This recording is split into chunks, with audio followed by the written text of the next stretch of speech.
Essas foram as 3 decisões mais importantes, para não dizer também as mais difíceis que eu tomei durante toda a minha vida, as quais eu agradeço inclusive pelo meu processo de amadurecimento, tenho certeza que elas foram mais do que quaisquer outras decisões importantíssimas para me tornar o homem que eu sou hoje, o qual eu tenho muito orgulho, então eu devo muito ao que foram essas decisões e que foram, como eu falei, importantes e ao mesmo tempo difíceis, não porque elas eram difíceis de executar apenas, que elas eram complicadas ou trabalhosas, mas sim eram decisões difíceis de tomar, passos os quais eu dei durante a vida e que, cara, de fato eles traçaram um rumo diferente. Então, é como se cada uma dessas decisões eu, de fato, fizesse o que a palavra decisão imprime, que é a cisão, o corte, em todas as outras vidas possíveis que eu poderia ter, e decidisse, de fato, trilhar esse caminho escolhido. Então, elas estão em ordem cronológica aqui, tá? Sendo que a primeira delas aconteceu em 2012, tá? Que foi ter saído da casa dos meus pais. Na época, eu tinha 18 anos, mais ou menos 18 anos. Eu tinha passado num concurso militar. Então, não sei se você conhece a dinâmica militar, mas você começa, depois que você passa no curso, a maioria dos concursos, né? Você fica em internato por algum tempo até que você conclui esse curso. E aí depois você é designado para uma unidade espalhada ao longo do Brasil e você pode escolhê-la, pelo menos na maioria dos casos, né, de acordo com a sua classificação dentro. Então, quanto mais você estuda, quanto melhores notas você tira lá dentro, mais você consegue ter de opções para poder escolher. O ponto é que na época eu morava no interior de São Paulo. Minha família sempre morou lá. Eu fui nascido e criado no interior de São Paulo. E eu escolhi ir para o Rio Grande do Sul. Então, eu sempre gostei muito da minha família, apesar de não ser muito ligado à família, né? Então, sei lá, eu tinha um colega meu, curiosidade, né? Um colega meu, nós dividimos apartamento em algum momento da vida, e ele, todo final de semana, cara, ele ligava pros pais dele. Eu nunca tive nenhum tipo de costume como esse. Então, achava até estranho, achava até um pouco caricato demais esse tipo de situação. Então, por mais que eu gostasse muito da minha família, eu não era muito conectada com ela. Mas, por que essa foi uma decisão difícil, cara? Porque eu poderia ter ficado perto dos meus pais. Eu acredito que esse era o desejo da minha mãe, inclusive, talvez do meu pai também, que eu ficasse próximo à família. Mas para mim, essa decisão, ela na época foi, assim, sendo bem sincero mesmo, ela foi fácil de ser tomada, porque eu queria construir a minha vida, eu queria trilhar o meu caminho, sabe? Eu queria tomar o meu rumo. Então ela foi, de certa forma, fácil de ser trilhada, mas um pouco difícil de ser digerida, sabe? Isso porque a gente, ao longo da vida, vai. Principalmente quando você mora com alguém, cara. Você mora com seus pais em algum momento, depois você casa, você começa a se acostumar com as dinâmicas que acontecem. Até quando você mora sozinho, você começa a se acostumar com esse tipo de dinâmica. E o fato de ter saído da casa dos meus pais fez com que eu tivesse que buscar o desconforto a todo momento. Foi onde eu abri mão do conforto que eu tinha para buscar o desconforto. É melhor pensar dessa forma. Então, sei lá, quando a gente. Ao longo da vida a gente sempre vai nutrindo muitas vezes aquele medo de errar, pô, não quero errar, não quero fazer as coisas erradas. É, e quando você mora sozinho, cara, não é só o fato de morar sozinho, né? De você morar em uma outra localidade, a qual ninguém mora com você. Mas como eu falei, como eu não tinha muito contato com os meus pais, eu ligava pra eles, cara, em festas, em festividades, né? Em datas comemorativas, dia dos pais, dia das mães, aniversário deles. A gente não tinha essa frequência de contato. Então, basicamente, eu comecei a viver sozinho. E o fato de viver sozinho, cara, faz com que você tenha que assumir responsabilidades, as quais você não assumiria quando você é morando com outras pessoas, ou convivendo com outras pessoas. Acho que a palavra conviver é melhor aqui. Não só viver, não só morar, né? Mas o fato de ter saído da casa dos meus pais foi o momento onde eu comecei a conviver sozinho, quando eu comecei a conviver mais comigo mesmo. Eu comecei a refletir mais sobre as coisas e entender o princípio da responsabilidade. Aonde naquele momento, cara, naquele momento, eu não poderia mais depender de outras pessoas, não poderia mais deixar de trabalhar, porque, cara, se eu deixo de trabalhar, não entra dinheiro, se não entra dinheiro, eu não como. Né? Vai muito além do que simplesmente você começar morar sozinho, eu preciso limpar a casa, porque senão vai ficar suja, eu preciso cozinhar, senão eu não como, eu preciso tirar o lixo no dia certo, senão vai ficar fedendo. É muito mais do que só isso. muito mais do que só esse tipo de responsabilidade. Mas sim a responsabilidade de entender, cara, agora sou eu que estou tocando a minha vida. Sou eu que estou avançando e todas as decisões que eu tomo agora, mais do que nunca, elas são de minha responsabilidade. Eu vou colher os pontos positivos e os pontos negativos de tudo isso que eu fizer. Então, eu me lembro que, cara, isso foi um grande divisor de águas pra mim. Como eu falei, não foi uma decisão difícil de ser tomada na prática, porque eu já queria explorar o mundo, botar em várias aspas, assim, né, explorar o mundo. Mas eu já queria viver por conta própria. Mas a concretização disso, ao longo do processo, foi um tanto quanto difícil, é um tanto quanto complicado inserir esse monte de coisa nova na sua vida. Né? Além do fato, cara, que você vira um cara muito bom em resolver pequenos problemas, porque, pensa só, eu nunca na minha vida tinha me preocupado em, sei lá, ligar o abastecimento de água. Como é que faz para fazer isso? Você tem que entrar em contato com a empresa saneadora, você tem que fazer, ou sei lá, colocar energia elétrica na casa. Parece bobo, cara. E de fato é bobo, assim. Na época eu tinha 18 anos. Né? Mas você aprende a ficar um pouco desenrolado. Você aprende a não ficar dependente dos outros. Sei lá, cara, quando eu morava com os meus pais, quando estragava alguma coisa em casa, pô, era ele que consertava. Eu nem ligava naquilo, nem, sei lá, pô, deu um problema no vaso sanitário. Pô, foda-se, o pai vai arrumar essa porra aí. Entendeu? Eu não precisaria me preocupar. Agora, quando você mora sozinho, você vê que não é bem por aí. Se você não arrumar, ninguém arruma. E aí, como é que fica? Né? Você começa a viver. Você até vive um tempinho sem usar a coisa que estragou, por exemplo. Né?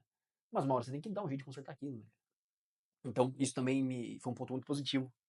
E que ter saído da casa dos meus pais me fez amadurecer muito. O que nos leva para o segundo ponto, cara, que foi ter largado meu cargo público depois de 9 anos. Então, aqui na primeira a gente estava em 2012 e eu tinha 18 anos. Né? Eu sou de 93, então, para facilitar a matemática aqui. A segunda decisão foi em 2021 e eu tinha os meus 27, eu acho. Tinha 27. E, cara, por que foi tão difícil, né? Ou o que foi de tão difícil em ter largado o meu emprego público? É que, cara, eu era militar de carreira, né? Então, se eu quisesse. No bom e velho português, cara, era só ter me acomodado e deixado quieto. Assim como eu vi vários colegas fazendo. Então era só eu ter deixado o tempo correr, deixa a vida andar. Faz ali o mínimo que tem que fazer, não dá trabalho pros outros, mas também não pega muito trabalho pra si. Fica ali, na boa, vivendo a vida. Aí vai passando 2, 10, 20 anos. 30 anos, se aposenta e acabou, entendeu? E, cara, querendo ou não, é assim, né? O emprego público ele é assim, sinônimo de segurança financeira. Porque sempre vai ter gente falando pra você, não, porque a inflação e tal. Mas, cara, a inflação vai comendo teu dinheiro mas, cara, você ter. E hoje eu vejo isso. Na época eu não via. Olha que coisa, né? Como é que a gente vai amadurecendo, mesmo depois das decisões, e a gente vai construindo uma cabeça diferente. Porque quando eu saí, eu, inclusive, recomendava que todas as pessoas empreendessem, cara. Porque eu tava saindo pra empreender, né? Porra. Tô largando aqui meu concurso público, é de carreira. Todos os meus colegas falando, cara, você tá maluco? Você tá largando essa porra? Que isso, cara? Quantas pessoas não sonhariam em estar aqui onde você está hoje? Mas você quer largar tudo e viver a sua vida. E, cara, eu vou te falar, na época eu achava que todo mundo era maluco. Falei, cara, você tá maluco, cara. Porra, eu tenho que viver a vida, eu vou ter que. Meus empreendimentos, eu vou fazer um monte de coisa. Cara, qual que é a grande questão? Depois de um tempo, e antes eu estimulava as pessoas a saírem. Né? Depois de um tempo, eu falo pra você, cara, se você hoje tem um cargo público e tá pensando em sair, o empreendedorismo, ele não é pra todo mundo, cara. Você precisa ter muito estômago. A minha sorte é que eu tenho esse estômago. A minha sorte é que eu tenho as qualidades, algumas delas, né? Não todas. Eu tenho algumas das qualidades que são necessárias para que você se dê bem sendo empreendedor. Mas, velho, não é esse mar de rosas que muita gente pinta pra não, né? Pode ficar bem tranquilo. E nenhum lugar é, na verdade, né? Nem o concurso público, também nem a vida como CLT, nem a vida como empreendedor. Mas qual foi a dificuldade dessa decisão, né, cara? Primeiro, abraçar o risco, de fato. Então, se antes eu tinha me arriscado na primeira decisão ali, buscado um desconforto, sair da casa dos meus pais em 2012, agora, de fato, cara, a coisa já muda totalmente de figura. Porque eu com 27 já tinha uma vida rolando, a vida já estava acontecendo, as coisas já estavam acontecendo, Eu já tinha compromissos financeiros, coisas que eu já fazia, enfim, uma série de coisas que já estavam acontecendo e que eu não poderia simplesmente, eh, um exemplo hipotético, parar de trabalhar. Enquanto quando eu tinha um emprego público, eu podia, no mínimo, cara, dar aquela escamada no trabalho, fazer as coisas mais ou menos ali, fazer o mínimo que precisava ser feito. Agora, como empreendedor, se eu faço o mínimo, eu recebo o mínimo também, e aí é um problema. Então, primeiro, né, abrir mão daquela segurança pela moeda da liberdade. Então, quando eu saí, eu poderia fazer o que eu quisesse da minha vida de fato, 100% controle da vida. Eu poderia dar o ritmo que eu quisesse pra ela, o rumo que eu quisesse pra ela, em detrimento da segurança. Todo dia 5 caía meu salário. Foi assim por 10 anos. 9 anos e tanto lá. Todo dia 5 do mês caía o salário. Não, aliás, dia 5 porra nenhuma não, cara. Caía logo no comecinho do mês, cara. Caía dia 1º, dia 2 já caiu o salário. Então, cara, era garantido, era garantido. E você abrir mão disso para correr o risco mesmo. Mas por que eu corri o risco? Né? Porque eu acreditava que, e eu ainda acredito hoje, que dá para construir, de acordo com a minha visão de vida, as coisas que eu realmente quero fazer, as coisas que eu julgo melhores. Porra. Eu julgo que eu levo uma vida melhor hoje do que eu levava na época. Eu julgo que eu estou num caminho melhor hoje do que eu estava na época. Mas não deixa de ser uma decisão, cara, difícil. É difícil. Por quê? Porque todo mundo pesa na tua cabeça também. Não acho que você estará blindado 100% do tempo mentalmente falando. E você toma a decisão. E eu me lembro, cara, um dia que eu tomei a decisão, eu tava muito feliz. Cara. Caralho, tava muito feliz. Muito feliz mesmo. Porque eu lembro que eu tinha que assinar um documento online, assim, você assinar dá um medo de clique ali, né? E eu dei os cliques lá e, pô, tava felizão, cara. Até meus colegas na época perguntaram, certeza que é isso mesmo, cara? Certeza que é isso mesmo? Cara, pô, é isso aí, velho. Vamos pra cima. E pra você ter uma ideia, né? Depois que eu assinei o documento, depois de umas semanas, veio gente me ligando, achando que eu tinha feito errado o processo e que é porque era o processo onde eu não podia para renovar o meu. Assim, no militarismo, vamos lá. As pessoas acham que quando você entra no meio militar, você já estabiliza, já é um funcionário estabilizado. O que acontece? Existe um estágio probatório de 10 anos pro militar, porque com 10 anos o militar aí sim estabiliza. Antes disso, você vai renovando os contratos, né? Claro, mesmo assim você tem a segurança da estabilidade em algum grau. Né? Não é, cara, sei lá, de forma aleatória, os caras não vão renovar com você. Já, por padrão, é renovado, você tem que fazer muita cagada pra você sair. Mas ainda existe a possibilidade de você querer sair mesmo, né? Querer sair. E aí, na época, eu quis sair antes de estabilizar, porque eu saía com um dinheirinho a mais, pra mim ia ser importante esse elemento financeiro. Inclusive, eu já tinha tomado a decisão de sair muito antes, né? Do tempo que eu precisaria sair mesmo, tempo necessário. Mas eu esperei mais um ano e pouco, para poder sair com um financeiro que era um financeiro muito bom na época. Porque pelo menos era muito bom e muito importante para mim na época que eu tivesse esse extra aí para me ajudar a começar a minha vida como empreendedor. E, cara, ter largado o cargo público foi de fato um divisor de águas muito grande na minha vida, mesmo. Me fez entender que, porra, cara, agora se você quer fazer acontecer, né? Você quer construir a sua vida, velho, você tem que acelerar. Acabou o funcionalismo público, acabou a ideiazinha de, sou concursado, não tem mais isso não. Agora, meu velho, é acelerar. E aí eu tive medo, em algum grau. Existe sempre aquele processo também, né? Depois que você sai, como eu falei, eu lembrei muito bem no dia que eu assinei o negócio. E eu me lembro que no dia que eu saí, assim, uns 2, 3 dias depois, né? Você vai sempre. Você tá animado, ele está fazendo as coisas, mas aí passa, cara, sei lá, um ano. E, cara, no empreendedorismo as coisas dão certo e elas dão errado. E aí você toma uma série de decisões, algumas dão muito certo, outras dão muito errado. Você bota na balança e fala, caralho, será que eu tomei a decisão certa? Será que eu de fato deveria ter saído mesmo? Você começa a pensar, você começa a rememorar isso, você começa a remoer isso, né? E, cara, sei lá, graças a Deus até hoje eu sinto que a decisão certa foi tomada. Eu devia realmente ter saído. Mas foi uma decisão que me exigiu muita coragem, assim. Hoje, na época eu nem reconheço isso. Na época eu nem reconhecia. Na época, não, pô, foda-se. É isso aí mesmo, vamos pra cima. Mas hoje eu reconheço que, caralho, cara. Hoje, sabendo o que eu sei, cada vez mais. Ao mesmo tempo, foi um movimento de coragem, mas seria muito medroso da minha parte ter continuado lá. Sabendo que, enfim, eu poderia construir aquilo que eu construí hoje Porque, cara, não sei se você empreende alguma coisa, mas sempre na cabeça do empreendedor aquilo que ele está construindo já aconteceu, né? Então aquilo já está na cabeça dele. E seria muito ruim para mim ter largado mão daquele sonho, ou desse sonho no caso, né? De fazer as coisas andarem para frente, em troca do salário que eu tinha, ou enfim, de fazer aquilo que eu fazia. Não era nem só pelo salário também, não era nem só pelo financeiro. O financeiro contribuiu muito, é claro, para a decisão, mas nem só isso. Então, existe todo esse ecossistema, esse elemento de responsabilidade que vem com você. O que nos leva ao terceiro ponto, cara, que é mais recente, e que essa, cara, é definitivamente a decisão mais difícil que eu já tomei em toda a minha vida, cara. E ela aconteceu em março desse ano, que foi ter casado. Aliás, né, a decisão de ter casado, ela aconteceu muito antes. Porque eu, quando pedi a Pietra em casamento, naquele momento, no dia que eu pedi ela em casamento, eu já tinha, na minha cabeça, casado com ela.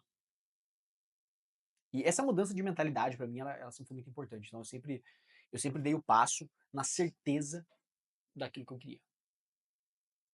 Então, existe um delta, né, um delta de tempo entre você pedir a pessoa em casamento e você, de fato, subir no altar e casar, né? Então, existe um delta de tempo aqui.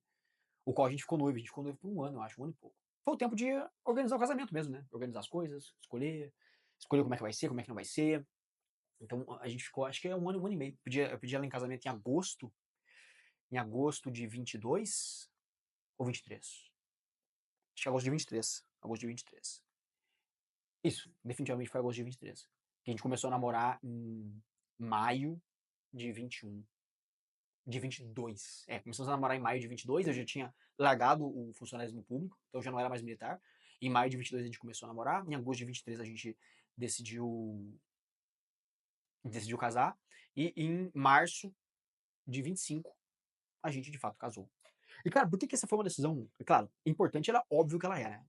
Importante, não precisa nem ser nenhum Einstein pra entender. Mas por que foi difícil, cara? Porque o processo do casamento, pelo menos na minha visão, ele é um processo de você matar muito do que é a sua individualidade.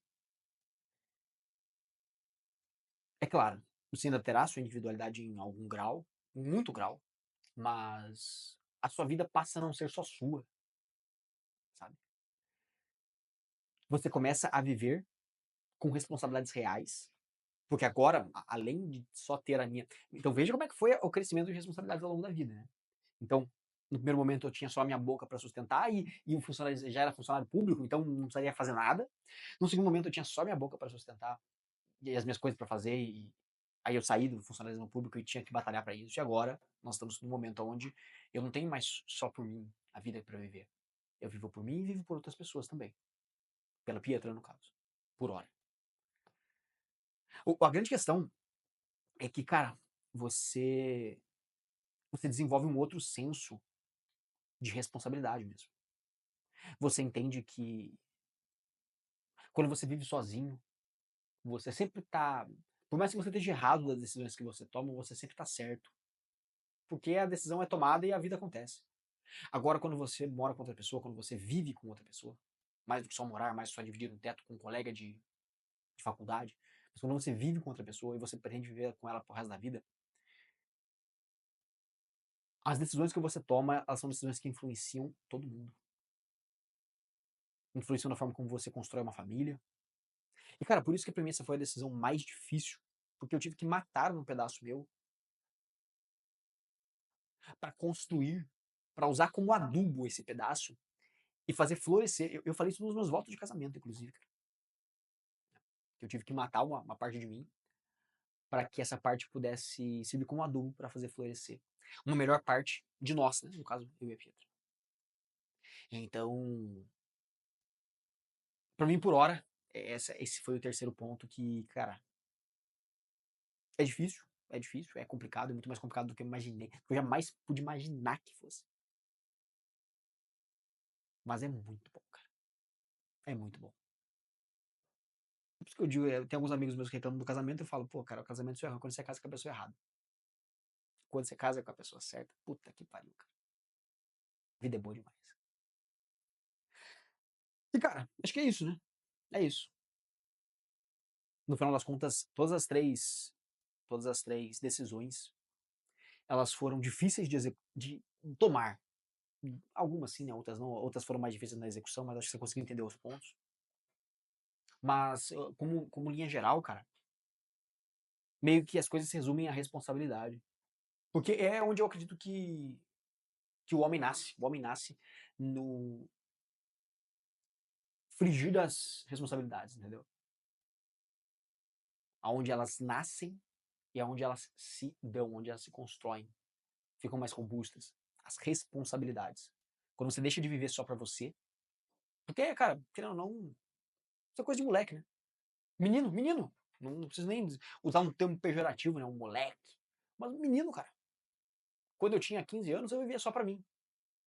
Única e exclusivamente pra mim, não tinha que prestar contas pra ninguém, eu não tinha que. Todas as decisões que eu tomava eram minhas mesmo e já era, sabe? Sei lá. Só diz respeito à minha própria vida, né? E com o passar do tempo você vai vendo que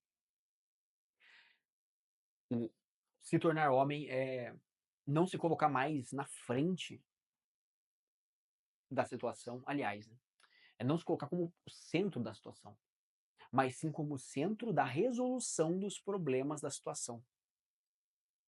É se entregar. É se entregar em todo o processo do que é, pô, eu estou disposto a dificultar a minha vida para que eu possa facilitar a vida das outras pessoas que eu amo. E por isso que essas decisões, cara, pô, elas vieram na hora certa, elas foram tomadas na hora certa, pelo menos acredito eu, e foram definitivamente as decisões mais importantes e que me transformaram e me moldaram como o homem que eu sou hoje. Beleza, irmão? É isso aí. Se você gostou desse vídeo, deixa o seu like, deixa o seu comentário aqui também, cara. Quero saber o que você achou. Quais foram as três decisões mais difíceis que você tomou na sua vida? Deixa nos comentários aqui, cara. Vamos bater um papo. Eu quero saber de você também o que te transformou no homem que você é hoje. E deixe seu like, se inscreva no canal para você não perder mais nenhum conteúdo que a gente solta. Sempre por aqui. Eu tenho certeza que se você gostou desse vídeo, você vai gostar dos vídeos que estão aparecendo em algum lugar aqui da tela também. Beleza, irmão? É isso aí. Tamo junto e um abraço.